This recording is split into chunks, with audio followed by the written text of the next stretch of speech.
السلام علیکم ورحمۃ اللہ وبرکاتہ۔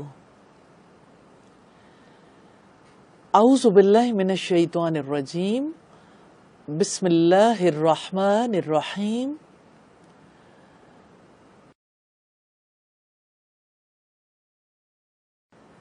اس سلسلے کی یہ تیسری کڑی ہے۔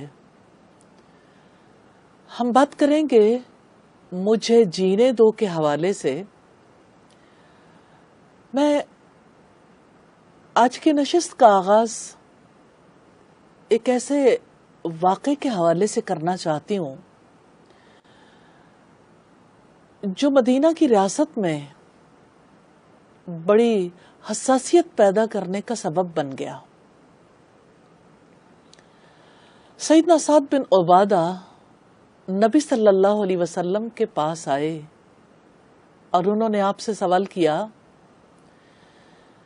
کہ اللہ کے رسول، اگر کوئی شخص اپنی بیوی کے پاس کسی دوسرے کو پائے تو ایسے میں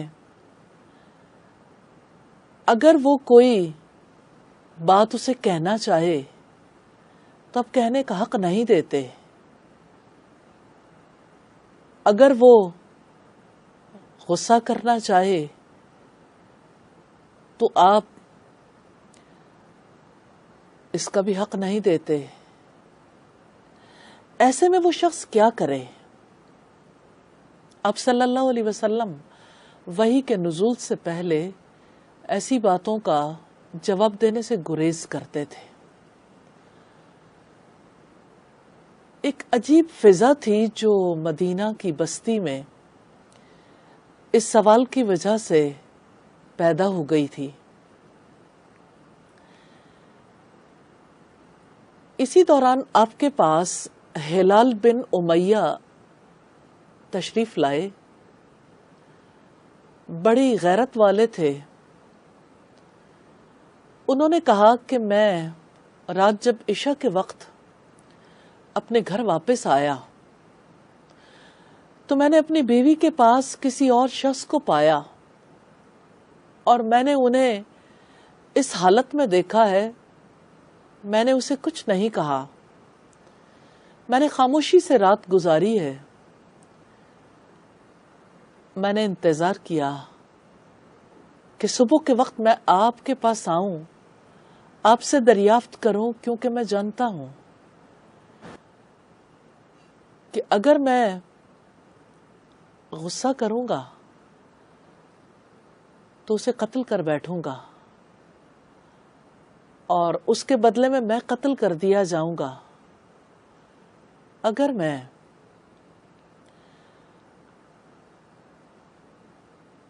کسی کو بلانے کے لیے جاؤں گواہی کے لیے تو وہ شخص اپنا کام پورا کر چکے گا۔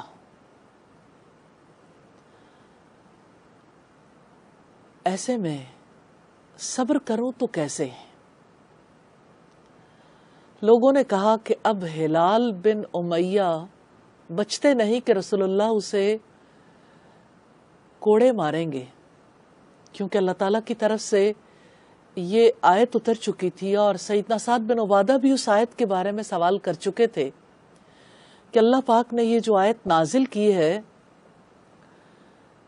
کہ اگر وہ 4 گواہ لے کر نہ آئے تو انہیں 80 کوڑے مارو، تو لوگ انتظار کر رہے تھے کہ اب ہلال کوڑوں کے مستحق بنیں گے۔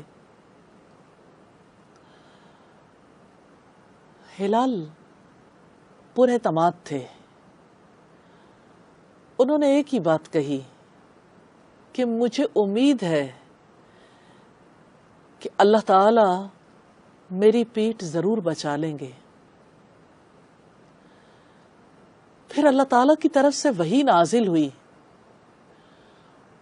آپ صلی اللہ علیہ وسلم پر جب وحی کی کیفیت ختم ہو گئی تو آپ نے فرمایا، ہلال خوشخبری ہے، آپ خوشخبری حاصل کرو۔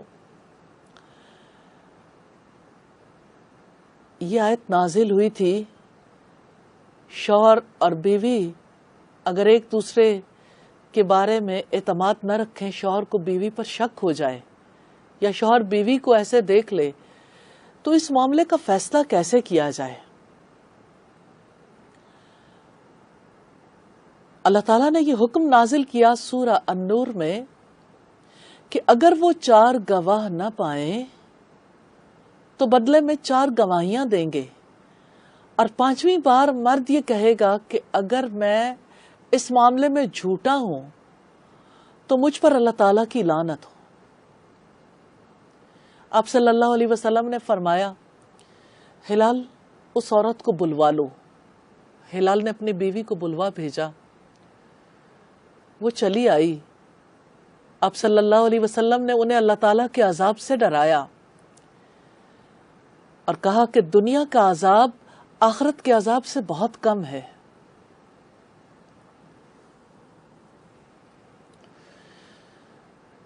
اس پر ہلال بن امیہ اٹھے، انہوں نے 4 بار گواہی دی اور 5ویں بار انہوں نے کہا کہ اگر میں اس معاملے میں جھوٹا ہوں تو مجھ پر اللہ تعالیٰ کی لعنت ہو۔ اس کے بعد آپ نے اس عورت کو بلوایا اور اسے کہا کہ اب آپ کی باری ہے۔ اس عورت نے پہلے کہا کہ ہلال نے مجھ پر جھوٹ باندھا ہے، پھر اس نے 4 مرتبہ قسم کھائی۔ یہ قسم گواہی کے برابر ہوتی ہے۔ پہلے ہلال بن امیہ نے قسمیں کھائی تھیں 4 بار، اب کی بار عورت نے 4 قسمیں کھائیں۔ 5ویں بار اس نے کہا، وہ جھجکی، آپ نے فرمایا، دیکھو آخرت کا عذاب دنیا کے عذاب سے بہت بڑا ہے۔ اس نے کہا، میں اپنے قبیلے کو رسوا نہیں کروں گی۔ پھر 5ویں بار کہنے لگی، اگر میں جھوٹ بولوں تو مجھ پر اللہ کا غضب ٹوٹ پڑے۔ اس پر آپ صلی اللہ علیہ وسلم نے دونوں میں سیپریشن کروا دی۔ آپ نے فرمایا کہ بچے کو اس کے ماں کا نام دیا جائے گا کیونکہ باپ انڈیسائیڈڈ ہے، لیکن آپ نے کہا کہ دیکھتے رہنا جب بچہ پیدا ہو کہ اس کی شکل کس جیسی ہے۔ وہ شخص جس کے بارے میں ہلال بن امیہ نے قسمیں کھائی تھیں کہ اس کو اپنی بیوی کے ساتھ ملوث پایا ہے، وہ شخص ہیلدی تھا، بال گھنگریالے تھے۔ رسول اللہ صلی اللہ علیہ وسلم نے اس کا حلیہ بیان کرنے کے بعد کہا کہ دیکھتے رہنا کہ اس کا حلیہ ہلال جیسا ہے یا اس شخص جیسا۔ پھر جب بچہ پیدا ہوا تو وہ ہلال بن امیہ جیسا نہیں تھا بلکہ اس شخص جیسا تھا۔ تو آپ نے فرمایا، اگر قسمیں کھائی نہ جا چکی ہوتی تو میں اس عورت کو ضرور پکڑ لیتا۔ یعنی اب بات سچ ثابت ہو چکی تھی۔ میں اس کے توسط سے جو بات آپ کے سامنے رکھنا چاہتی ہوں وہ یہ کہ اس بچے کو ماں کا نام دیا گیا، باپ کی جائیداد سے اس کا حصہ ختم ہو گیا، ماں کی جائیداد کا وارث ٹھہرا۔ بچے کے بارے میں یہ طے کر دیا گیا کہ اس کے بارے میں کوئی برا خیال بھی دل میں نہیں لائے گا، نہ بچے کو اس کا احساس دلایا جائے گا۔ وہی بچہ اس فیصلے کی وجہ سے نارمل زندگی گزارنے کے قابل ہوا، بعد میں وہ امیر شہر بنا۔ میں آج کے دور میں آپ کو لے جانا چاہتی ہوں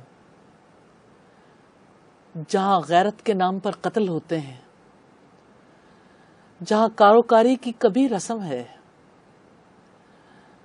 جہاں قانون کو اپنے ہاتھ میں لیا جاتا ہے۔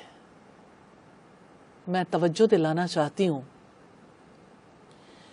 کہ اللہ کے رسول صلی اللہ علیہ وسلم نے کس قدر پر حکمت فیصلہ کیا۔ اس بچے کو جو ولد زنا تھا عزت کے ساتھ زندگی گزارنے کا حق دیا۔ ہاں، یہ اسلام ہے، سچا دین ہے، دین فطرت ہے جو جینے کا حق دیتا ہے، عزت کے ساتھ جینے کا حق۔ علیہ وسلم نے جو فیصلہ کیا اس کے مطابق گھرانوں کی زندگی پرامن ہوئی۔ عورت کے بارے میں بھی بات کرنے کا حق نہیں دیا گیا۔ بچے کے نام کے بارے میں، بچے پر الزام لگانے کے بارے میں قدغن عائد کر دی گئی۔ بچے کو عزت کے ساتھ جینے کا حق ملا۔ چونکہ قسمیں کھائی گئی تھیں، اب معاملہ آخرت کا تھا، اس وجہ سے عورت اور مرد دونوں کے بارے میں زبانیں بند ہو گئیں۔ یہ ہمارا اسلام ہے، یہ ساری انسانیت کا دین ہے۔ کیا اس دور کے لوگوں میں غیرت نہیں تھی؟ وہ اتنے غیرت مند تھے، جیسے سیدنا سعد بن عبادہ کے بارے میں کہا جاتا ہے کہ انہوں نے کنواری لڑکیوں سے ہی شادیاں کی۔ غیرت کھاتے تھے کہ کسی کی بیوی کو اپنے عقد میں نہ لائیں، اور اس بات پر بھی غیرت کھاتے تھے کہ جس سے میرا تعلق قائم ہوا ہے کل اس کے ساتھ کوئی اور نکاح نہ کرے۔ اسی وجہ سے وہ طلاق نہیں دیتے تھے۔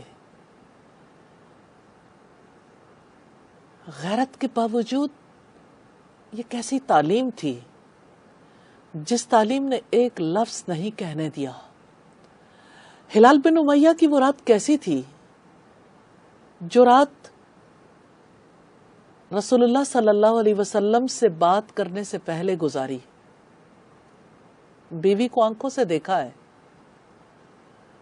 گواہ پیش نہیں کر سکتے، بیوی سے کچھ کہہ نہیں سکتے۔ معاملہ عدالت میں جائے گا، قانون فیصلہ کرے گا، حق کے مطابق فیصلہ ہوگا، ہر کوئی انصاف پائے گا، اور یوں آنے والے بچے کو بھی جینے کا حق مل جائے گا۔ یہ اصول آج کے دور کے لوگوں کو بھی سیکھنے چاہیے، ان کے بارے میں علم حاصل کرنا چاہیے، جاننا چاہیے۔ یہ آسمانی دین ہے، آخری دین ہے، جس کے مطابق اللہ کے نبیوں نے فیصلے کیے اور محمد رسول اللہ صلی اللہ علیہ وسلم نے فیصلہ کیا۔ ہاں، جینے کا حق اس سے چھین لیا جاتا ہے، ہاں جینے کا حق اس سے چھین لیا جاتا ہے جو کسی خاص شخص سے نکاح کرنے کے لیے آمادہ نہیں ہوتی، جو اپنی پسند کی وجہ سے گھر سے بھاگنے کے لیے غلط قدم اٹھا بیٹھتی ہے، جو کسی سے نکاح کر بیٹھتی ہے۔ کتنا پیارا اصول ہے جو ہمارے دین نے ہمیں دیا۔ نبی صلی اللہ علیہ وسلم نے فرمایا، لا نکاح الا بولی، ولی کے بغیر نکاح نہیں ہوتا۔ تو جو لڑکیاں گھر سے بھاگ کر عدالت کے زیر نگرانی شادی کر لیتی ہیں، کس طرح سے گھر والوں کی ایسی غیرت جاگ اٹھتی ہے جو کئی زندگیاں لے جاتی ہے۔ پھر ایک لڑکی اور ایک لڑکا ہی قتل نہیں ہوتے، پھر سارا خاندان ہی لپیٹ میں آ جاتا ہے۔ لوٹ کر دیکھیے اپنے رہنما کو، اپنے رسول کو، انہوں نے کیسا فیصلہ کیا۔ پوری سوسائٹی کے لیے امن اور چین ہے۔ آپ کے رب نے لیان کا قانون دیا ہے شوہر اور بیوی کے لیے، اور آپ کے رب نے جو فیصلے کیے ہیں ان کے مطابق ایسے افراد کے فیصلے بھی کیے جا سکتے ہیں۔ قانون کو اپنے ہاتھ میں نہیں لینا چاہیے۔ جینے کا حق جو رب نے دیا ہے، اس حق کو ماں باپ بھی اپنے ہاتھ میں نہیں لے سکتے. جو زندگی میں زندگی کا سبب بنتے ہیں، ان کے پاس بھی جان لینے کا حق نہیں ہے. جینے کا حق جیسے مرد کو ہے، ایسے ہی عورت کو بھی ہے. آپ صلی اللہ علیہ وسلم نے جینے کا حق دینے کے بعد پرورش کے حقوق کے بارے میں اللہ پاک کی ہدایات لوگوں پر واضح کی کہ پیدا ہونے والے بچے کا باپ پر حق ہے اس کو کھلانا پلانا اور اس کو کپڑے پہنانا، یعنی اس کی روزی کا خیال اس کے والد نے رکھنا ہے. نبی صلی اللہ علیہ وسلم نے فرمایا جس شخص کے 3 بیٹیاں ہوں وہ ان کی اچھے طریقے سے پرورش کرے، ان کی اچھی تربیت کرے، پھر ان کا نکاح کر دے تو وہ بچیاں اس کے لیے دوزخ سے ڈھال بن جائیں گی. ایک شخص نے سوال کیا کہ اللہ کے رسول اگر کسی کی 2 بیٹیاں ہوں تو آپ نے فرمایا 2 کے لیے بھی ایسا ہے. راوی حدیث کہتے ہیں کہ کسی نے یہ سوال نہیں کیا کہ اگر کسی کی 1 بیٹی ہو، لیکن اگر کوئی سوال کر لیتا تو اس کو بھی یہی جواب ملتا کہ جس کی 1 بیٹی ہو اور وہ اس کی اچھی پرورش، اچھی تعلیم و تربیت کرے، اس کا نکاح کر دے تو وہ اس کے لیے دوزخ سے ڈھال بن جائے گی. آپ صلی اللہ علیہ وسلم کے فرامین ہمیں بچیوں کی پرورش اور تربیت کے حوالے سے ملتے ہیں. آپ نے فرمایا جس شخص کو بچیوں کی پیدائش سے آزمایا جائے پھر وہ ان کو زندہ دفن نہ کرے، ان کی پرورش کرے، ان کو تعلیم دے، تو وہ اور میں جنت میں ان 2 انگلیوں کی طرح ہوں گے. نبی صلی اللہ علیہ وسلم کی قربت جنت میں کسی کو نصیب ہو جائے، اس سے بڑی اور کیا بات ہے. اس میں کوئی شک نہیں، اولاد کی پرورش، اولاد کے درمیان فرق نہ کرنا، بیٹے اور بیٹی کے درمیان فرق نہ رکھنا، یہ ماں باپ کا فرض ہے اور اولاد کا حق.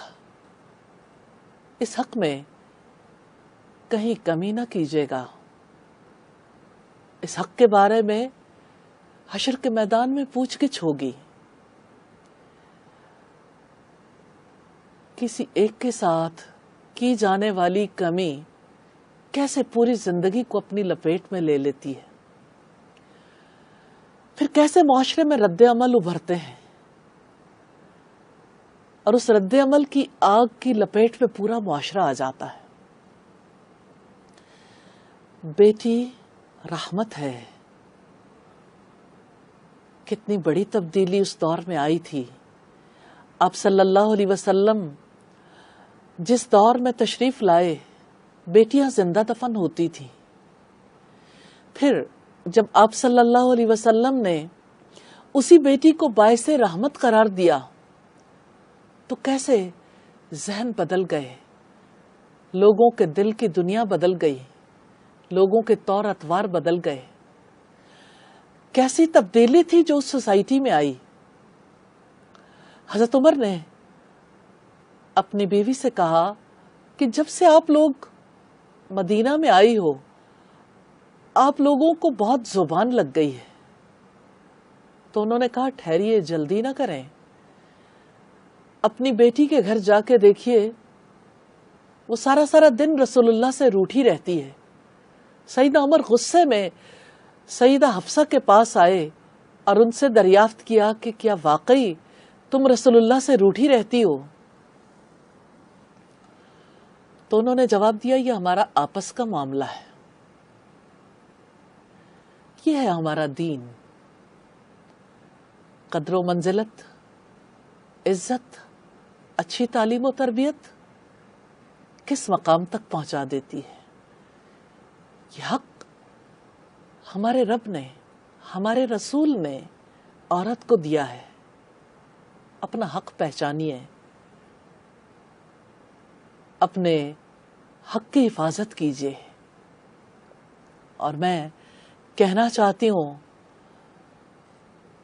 سوسائٹی کے تمام افراد سے، بیٹیوں کو جینے کا، پرورش کا حق پورا پورا دیجیے.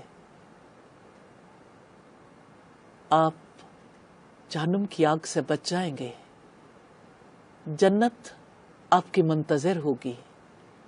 اللہ تعالی ہم آج اس سلسلے میں ہم بات کریں کہ تعلیم میرا حق ہے. آج تعلیم کا دور ہے، تعلیمی آزادی کی ہر طرف گونج سنائی دیتی ہے. تعلیم کے حق پر بہت بات چیت ہے. ہم تعلیم کے میدان میں عورت کے حق پر بات کرنے جا رہے ہیں. میں ایک واقعے سے آج کی گفتگو کا آغاز کرنا چاہتی ہوں. ایک بار ایسا ہوا کہ سیدہ عائشہ نے نبی صلی اللہ علیہ وسلم سے سوال کیا کہ اے اللہ کے رسول، ابھی تھوڑی دیر پہلے جب آپ کسی سے ملاقات کے لیے جا رہے تھے تو آپ نے مجھ سے کہا یہ اپنے قبیلے کا سب سے برا آدمی ہے. جب آپ اس سے بات چیت کرتے رہے، جب آپ اس کے ساتھ ملاقات میں مصروف تھے تو آپ اس کے ساتھ انتہائی اخلاق سے پیش آئے. یہ سب کیا ہے؟ تو آپ صلی اللہ علیہ وسلم نے اس پر فرمایا، عائشہ یہ میرے لائق نہیں ہے کہ میں بدخلقی کا مظاہرہ کروں. انٹلیکچول ایکسچینج اسی سے ممکن ہے جس کا دل و دماغ روشن ہو. سچی بات یہ ہے کہ تعلیم ہی کی وجہ سے فکری آزادی ممکن ہے. تعلیم کی وجہ سے ہی مادی ترقی کے راستے کھلتے ہیں. تعلیم ہر انسان کا بنیادی حق ہے. تعلیم ہر عورت کا بھی حق ہے. اور میں سمجھتی ہوں کہ مرد کے مقابلے میں عورت کو زیادہ تعلیم چاہیے، کیونکہ مرد روزی کمانے کے لیے جو علم حاصل کرنا چاہتا ہے، عورت کو اس کے مقابلے میں زیادہ بڑا کام کرنا ہے. روزی انسان کے لیے کمائی جاتی ہے اور انسان کو اچھا انسان بننے کے لیے تعلیم کی ضرورت ہوتی ہے. میں عجیب سی بات آپ سے شیئر کرنا چاہتی ہوں. ایک نجی یونیورسٹی میں مجھے بات چیت کرنے کا موقع ملا. کوئی سیمینار تھا، میں وہاں پہ بات چیت کر رہی تھی. سیمینار سے پہلے سٹاف نے اپنی یونیورسٹی کی وکالت میں بہت کچھ کہا کہ ہمارا اسٹوڈنٹ جو ہے وہ جب مارکیٹ میں جاتا ہے تو اس کی سکلز اور اس کے جو کچھ وہ سیکھ چکا ہوتا ہے وہ اتنا بہتر ہوتا ہے باقی یونیورسٹیز کے مقابلے میں کہ اسے میدان عمل میں جا کے وہ تکلیف نہیں ہوتی. بہت دیر تک یہ بات چیت چلتی رہی تو میں نے ان سے پوچھا، آپ یہ بتائیے کہ آپ کا اسٹوڈنٹ جب مارکیٹ میں جاتا ہے وہ بحیثیت انسان کے کیسا ثابت ہوتا ہے؟ آپ اسے اچھا انسان بنانے کے لیے کیا کام ہے جو کرتے ہیں؟ آپ کے سلیبس میں کیا گنجائش ہے؟ آپ کی ٹیچرز ٹریننگ میں کیا چیز شامل ہے؟ انہوں نے کہا کہ یہ تو ہمارے مقاصد میں شامل نہیں ہے. ہاں، یہ سچی بات ہے کہ ہم ایسے دور میں رہتے ہیں جہاں اسکل سکھائی جاتی ہیں، جہاں روزی کمانے کی مشین ضرور بنایا جاتا ہے، لیکن انسان کو اچھا انسان نہیں بنایا جاتا۔ انسان کو اچھا انسان بنانے کے لیے، اچھا مسلمان بنانے کے لیے سب سے پہلا کردار خاندان نے ادا کرنا ہوتا ہے، اور خاندان میں یہ ذمہ داری ماں کی ہے۔ اگرچہ باپ اس سلسلے میں اس کا معاون اور مددگار ہوتا ہے، لیکن بچے کا زیادہ وقت ماں کے پاس گزرتا ہے۔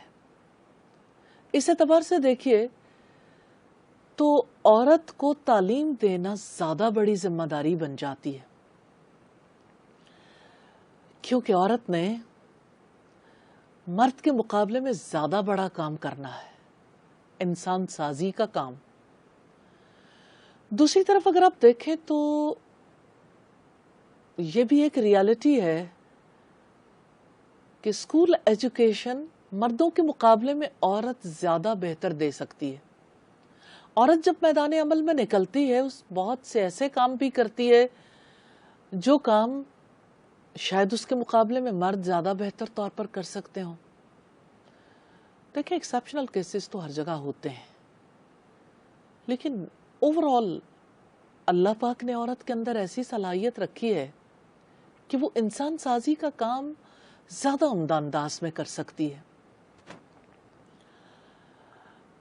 تو ہم اگر اسکول ایجوکیشن کے پوائنٹ آف ویو سے دیکھیں تو ہمیں عورت بہتر طور پر یہ کام کرتی دکھائی دیتی ہے، دے سکتی ہے، وہ بہتر طور پر یہ کام کر سکتی ہے۔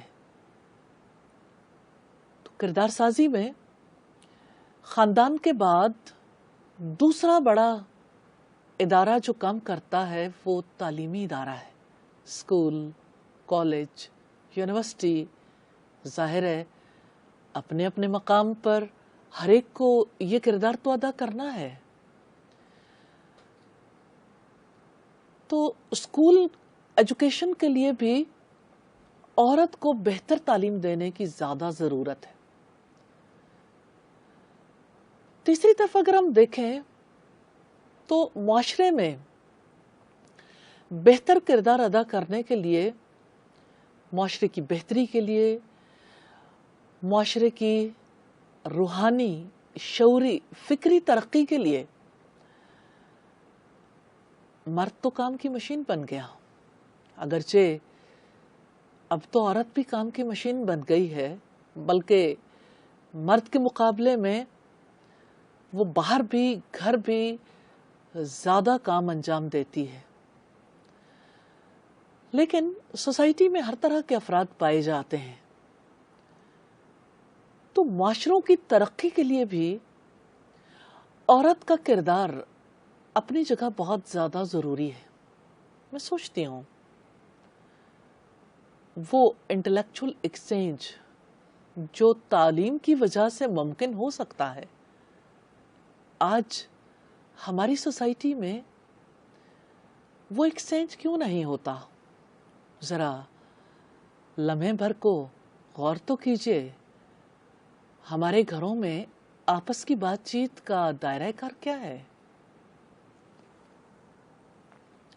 مسائل، مشکلات، کھانے، لباس، گھر کی سجاوٹ، باہر کی زندگی میں زیادہ مال کمانے کے حرص۔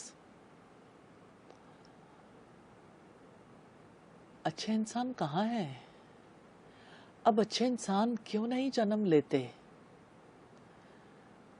17 سال کا محمد بن قاسم تھا جب وہ سندھ میں آیا، آج تک یہ پورا علاقہ محمد بن قاسم کو یاد کرتا ہے۔ 17 ایئرز میں آج کے بچے کیا کرتے ہیں؟ ذرا ایک لمحے کے لیے جائزہ تو لیجئے، ہمارے دور کے بچے کیا کر رہے ہیں؟ بچوں کی کتنی بڑی تعداد ہے جو نشے میں مبتلا ہے، ہمارے وہ اسکول جو یہ دعویٰ کرتے ہیں کہ وہ زیادہ بہتر ایجوکیشن امپارٹ کر رہے ہیں، ان اسکولز کے حوالے سے تو دیکھیے کہ صورتحال کیا ہے. نہ اسکول یہ ذمہ داری لینے کو تیار ہے، نہ ماں باپ اسے اپنی ذمہ داری سمجھتے ہیں. پھر اچھے انسان جو سوسائٹی کو پیسفل بنا سکیں، جو رواداری سکھا سکیں، حسن سلوک، محبت، ہمدردی، ایثار، تعاون، یہ ساری خصوصیات رکھنے والے انسان کہاں ہیں؟ ایسے انسانوں کے لیے عورت کو تعلیم دینے کی ضرورت ہے. دور نبوی کا ایک اور واقعہ آپ کے سامنے رکھنا چاہتی ہوں. ایک بار نبی صلی اللہ علیہ وسلم نے ارشاد فرمایا کہ اے عائشہ، جس سے حساب کتاب لیا گیا وہ عذاب میں مبتلا ہوا. سیدہ عائشہ نے اس پر کہا کہ اے اللہ کے رسول، اللہ پاک نے تو اپنی کتاب میں فرمایا ہے فَسَوْفَ يُحَاسَبُ حِسَابًا يَسِيرًا، کہ عنقریب اس سے آسان حساب لیا جائے گا. تو آپ صلی اللہ علیہ وسلم نے فرمایا یہ تو اعمال کی پیشی کی بات ہے، جس سے جرح کی گئی وہ عذاب میں مبتلا ہو گیا. یہ انٹلیکچول ایکسچینج اسی صورت میں ممکن ہے جب عورت تعلیم یافتہ ہو، جب عورت پہچان رکھتی ہو، جب وہ فکری طور پر آزاد ہو، جب وہ شعوری طور پر روشن دل و دماغ رکھتی ہو. ایک بار ایسا ہوا کہ نبی صلی اللہ علیہ وسلم سے حضرت عائشہ نے سوال کیا کہ اللہ کے رسول یہ بتائیے کہ مشرکوں نے دور جاہلیت میں جو نیک کام کیے ہیں ان کاموں پر کیا انہیں جزا ملے گی؟ جیسا کہ عبداللہ ابن جدعان کے حوالے سے ہمیں یہ پتہ چلتا ہے کہ وہ دور جاہلیت میں بہت نیک کام کرتا تھا. تو آپ صلی اللہ علیہ وسلم نے فرمایا نہیں، اس لیے کہ اس نے کبھی نہیں کہا تھا کہ اے میرے رب جزا کے دن میری خطائیں معاف کر دیجیے گا. خطا بخشی کی امید نہ ہو تو پتہ چلتا ہے کہ کام کسی اور ہی انٹینشن سے ہوتے رہے. وہ انٹینشن کیا ہے وہ رب بہتر جانتا ہے. یہ تو بات تھی اس گھرانے کی جس کو یہ حکم دیا گیا تھا وَاسْكُرْنَ مَا يُتْلَى فِي بُيُوتِكُنْ، آپ لوگ آپس میں مذاکرہ کریں ان آیات کے بارے میں جو آپ کے گھروں میں تلاوت کی جاتی ہیں. خواتین کی تعلیمی تحریک کا سبب بننے والی آیات میں سے ایک یہ آیت بھی ہے. ہاں، یہ آیت بتاتی ہے کہ خواتین کا اصل کام کیا ہے. وہ آسمان سے پھیلنے والی روشنی، آسمان سے اترنے والی وحی کی آیات کو نہ صرف سنیں گی، یاد رکھیں گی، بلکہ انٹلیکچول ایکسچینج کریں گی. یہی اصل علم ہے. آج کے دور میں جو تعلیم دی جاتی ہے کتنا کم انٹلیکچول ایکسچینج سکھایا جاتا ہے. زیادہ بوجھ ہے جو لوگوں پر لاد دیا جاتا ہے. اپنے یہاں کی ایجوکیشن دیکھیے، کتنے کم تعلیمی ادارے ہیں جہاں پر برابری کی بنیاد پر لوگ بات چیت کرنے کے قابل ہوتے ہیں، اور لوگ اس میدان میں محنت کر کے آگے چلے جاتے ہیں. دور جاہلیت میں تو تعلیمی میدان صرف مردوں کے لیے کھلا تھا، عورت تو علم سے بہت دور تھی. اسلام نے مرد اور عورت دونوں کے لیے علم کے دروازے کھول دیے. آپ صلی اللہ علیہ وسلم نے فرمایا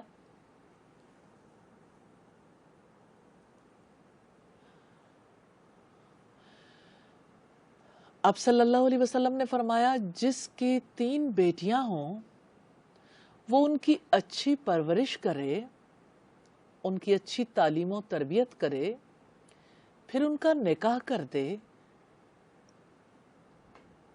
پھر بعد میں بھی ان کا خیال رکھے، تو وہ بیٹیاں اس کے لیے جہنم کی آگ سے آڑ بن جائیں گی۔ بیٹی جسے زندگی کا حق نہیں تھا، اس بیٹی کو کیسے علم کا حق دلوایا؟ باپ کی ذمہ داری تو سب کو سمجھ آتی ہے، اسلام تو اس سے بہت آگے جا کے شوہر کو بھی ذمہ دار ٹھہراتا ہے۔ ہمارے فقہا یہ کہتے ہیں کہ جو عورت علم نہیں رکھتی، دین کا فہم نہیں رکھتی، سمجھ نہیں رکھتی، تو اس کے شوہر کی ذمہ داری ہے کہ اس کی تعلیم و تربیت کا اہتمام کرے،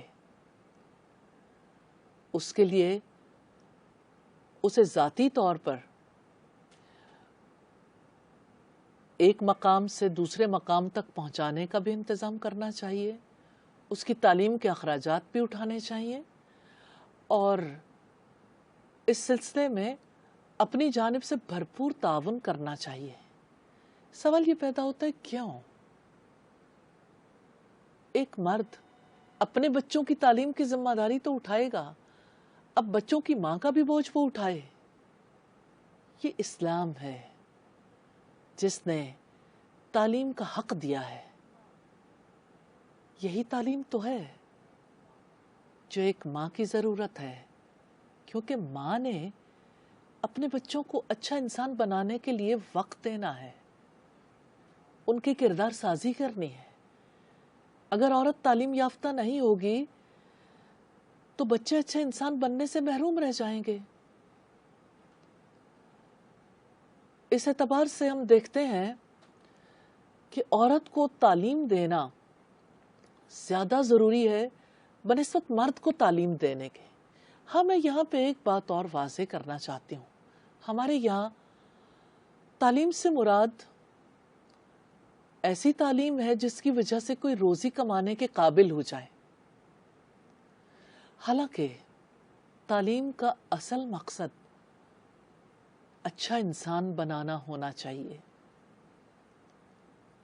تعلیم کے مقاصد کو ریویو کرنے کی بہت ضرورت ہے۔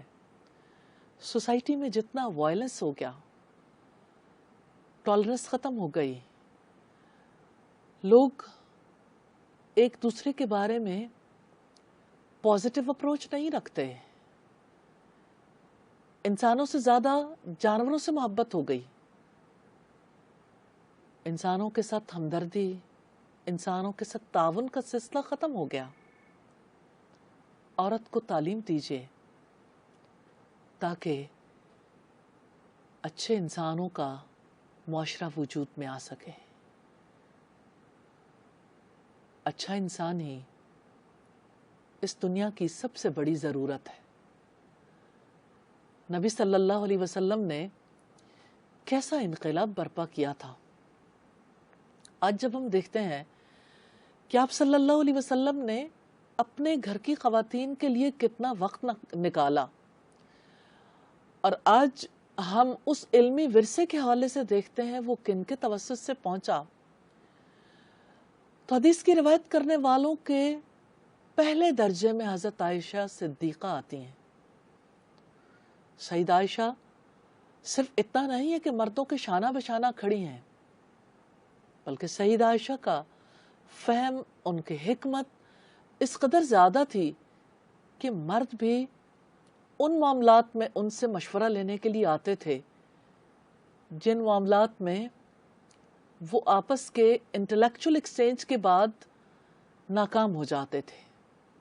فقہائے سبع سیدنا عمر کے دور میں جب کسی مسئلے کے حل کے دریافت کے لیے کوشش کر بیٹھتے اور کسی نتیجے تک نہیں پہنچتے تھے، تو آخر میں وہ مومنوں کی ماں سیدہ عائشہ کے پاس چلے آتے۔ یہ حق ہے عورت کا جس کی جانب ہماری سوسائٹی میں توجہ نہیں دی جا رہی۔ اس میں کوئی شک نہیں کہ ہماری سوسائٹی میں عورت کو معاشی کارکن بنانے کے لیے بھرپور ایفرٹ جاری ہے. عورت معاشی کارکن بننے کے لیے پیدا نہیں کی گئی. معاش تو مرد کرے گا، مرد ہی عورت کی کفالت کرے گا. عورت ساتھ دینا چاہے کوئی حرج کی بات نہیں، لیکن جب عورت کمائے گی تو اس کا مال ہے، اس مال پر اس کا حق ہے. اپنا حق پہچاننے کے لیے علم کی ضرورت ہے. اللہ تعالیٰ سے دعا ہے کہ ہماری سوسائٹی کے افراد یہ سمجھ جائیں کہ وہ کون سی تعلیم ہے جو عورت کا حق ہے. میں سمجھتی ہوں سارے انسانوں کا حق ہے، لیکن عورت کا حق فائق ہے کیونکہ وہ انسان ساز ہے. انسانوں کی کردار سازی کے لیے اس کی ذمہ داری زیادہ بڑی ہے. تعلیم کے حق کو ضرور پہچانیں. اسلام ہے جس نے عورت کو یہ حق دیا، تعلیم کے لیے آسانیاں پیدا کی، رکاوٹوں کو دور کیا اور تعلیم کی طرف توجہ دلوائی. یہ 3 بنیادی نکات ہیں اسلامی تعلیم کے حوالے سے خواتین کی آزادی کے لیے. تعلیمی سہولیات، تعلیمی رکاوٹوں کو دور کرنا اور خواتین کی تعلیم کی طرف توجہ دلانا. اللہ تعالیٰ سے دعا ہے ہماری سوسائٹی میں بھی آسمانی تعلیم کے لیے، وحی کی تعلیم کے لیے رکاوٹیں دور کر دی جائیں اور اس کے لیے حکومتی سطح پر سہولیات پیدا کی جائیں، اور اس کے لیے عمومی طور پر بھی میڈیا کے توسط سے بھی اور نجی سطح پر بھی لوگ ایک دوسرے کو توجہ دلائیں، رغبت دلائیں. ہاں، تعلیم ہی سے روشن مستقبل کی توقع کی جا سکتی ہے. اللہ تعالی ہمیں اس کا فہم دے. وآخر دعوانا ان الحمد للہ رب العالمین.